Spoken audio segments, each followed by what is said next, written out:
Sylvia Mae's soul food. It's a Jacksonville tradition of its own that feeds both the stomach and the soul.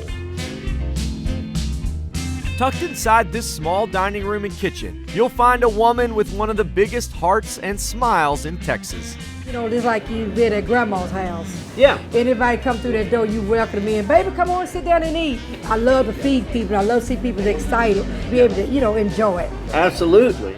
Now, Aretha Franklin may be the official queen of soul, but in my opinion, she ain't got nothing on Miss Sylvia Mae. What is soul food to you? It's in the heart, it's in the mouth. Just a feeling that you have. You got to put love in your cooking in.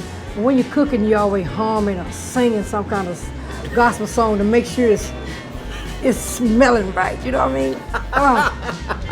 So the food can I like respond to sing, to yeah. that, huh? The food work with you. You make that food is right there with you. Then when you taste it, you gotta say, good. You're making me hungry. I'm about to sing something. Sylvia's love and passion comes across in every bite. From seafood gumbo to collard greens and oxtail, well, this food certainly nourishes a weary soul. And it's all made the old-fashioned way, including the hot water cornbread. Here's your hot water cornbread. Ooh! That's what you talk about, some bread. There you go. Oh, that's awesome. You could tell me the whole recipe and ain't no way I could duplicate that right there. It takes practice. No, I think it'd be impossible. That is so good. Oh, man. Folks from all over come to Sylvia Mae's Soul Food because it feels like family. And for lunch, I'm ordering up a family classic. Smothered pork chops, complete with greens, purple whole peas, and fried okra. I'm about to feed my face and my soul at the same time. I'm gonna dive right into this pork chop. Oh my.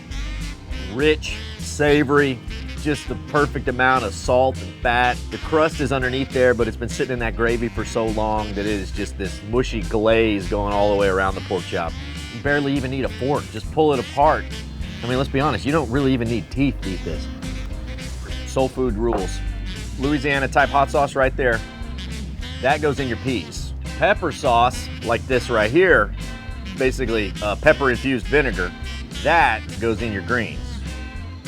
Woo! Yes! Hit you right there. You know what I mean?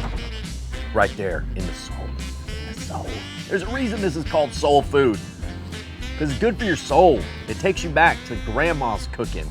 You know, when you're surrounded by family and friends and eating just insanely delicious food that's also been smothered in butter and bacon grease. You know, who needs chicken soup for the soul when you can do so much better?